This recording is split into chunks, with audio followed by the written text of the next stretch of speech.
कभी सोचा है कि एक नन्हा सा बीज एक विशाल पेड़ में आखिर कैसे बदल जाता है?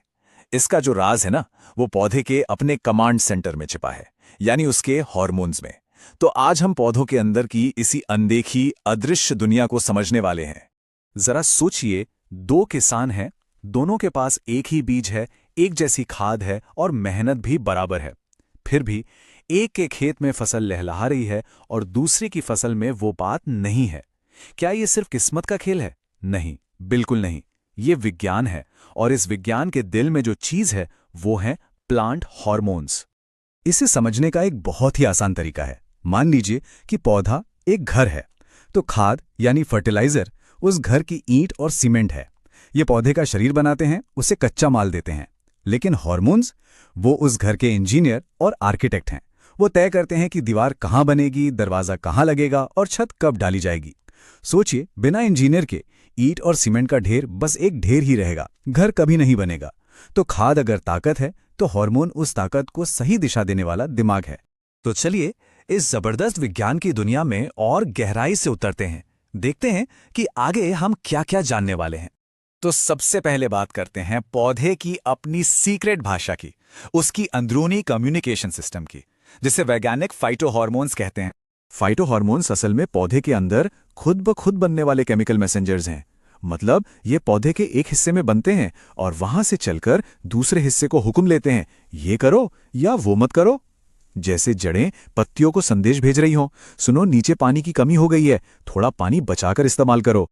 अच्छा, पर ये काम करते कैसे हैं? इसे समझने के लिए ताला और चाबी वाली बात एकदम फिट बैठती है। पौधे की हर कोशिका यानी हर सेल पर समझिए एक ताला लगा होता है। इसे रिसेप्टर कहते हैं, और हार्मोन जो है वो एक खास चाबी की तरह होता है। तो जब सही चाबी सही ताले में लगती है, तभी ताला खुलता है। मतलब सेल को सिग्नल मिलता है और वो अपना काम शुरू कर देता है। पौधों की दुनिया में मोटे तौर पर 5 मेन हार्मोन्स होते हैं। इन्हें हम 2 टीमों में बांट सकते हैं। पहली टीम है द ग्रोथ क्रू। जैसा नाम से ही जाहिर है, ये वो हार्मोन्स हैं जो पौधे को बस एक ही बात कहते हैं, बढ़ो, बढ़ते जाओ। इस टीम का जो कप्तान है वो है ऑक्सिन। ये पौधे के सबसे ऊपरी चोटी पर बनता है और इसका मेन काम है पौधों को ऊपर की तरफ सूरज की रोशनी की ओर बढ़ाना। ऑक्सिन एक सख्त लीडर की तरह है। जब तक वो चोटी पर मौजूद है, वो साइड की टहनियों को ज्यादा बढ़ने नहीं देता, सारी ताकत ऊपर जाने में लगाता है।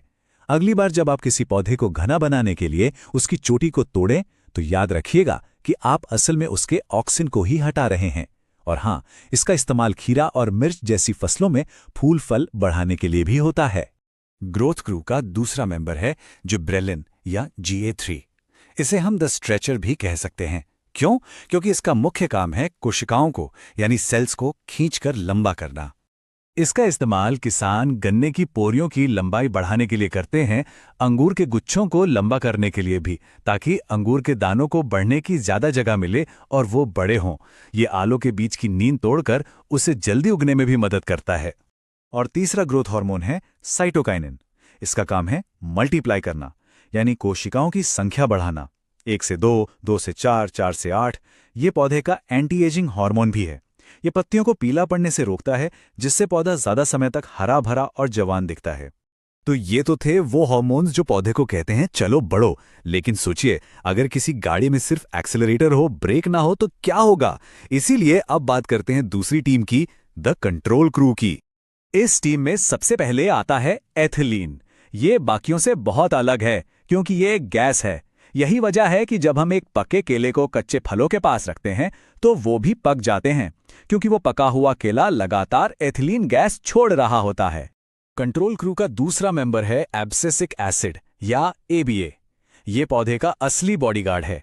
जब बाहर सूखा पड़ता है या बहुत ज्यादा ठंड होती है, तो ABA एक इमरजेंसी ब्रेक की तरह काम करता है। ये पौधे की ग्रोथ को रोककर उसे एक तरह से सुला देता है, ताकि वो मुश्किल वक्त से गुजर सके और जिंदा बच सके। तो हमने विज्ञान तो समझ लिया, लेकिन ये ज्ञान खेतों तक, किसानों तक पहुंचता कैसे है? चलिए देखते हैं कि कैसे ये अनदेखा विज्ञान बोतलों में बंद होकर बाजार में आता है। बाजार में आपको प्लानोफिक्स जैसे कई उत्पाद मिलेंगे। ये असल में और कुछ नहीं बल्कि ऑक्सिन का ही एक सिंथेटिक यानी लैब में बनाया गया रूप है। और इसका काम क्या है? वही जो ऑक्सिन करता है, फूलों को झड़ने से रोकना और फलों का आकार बड़ा करना।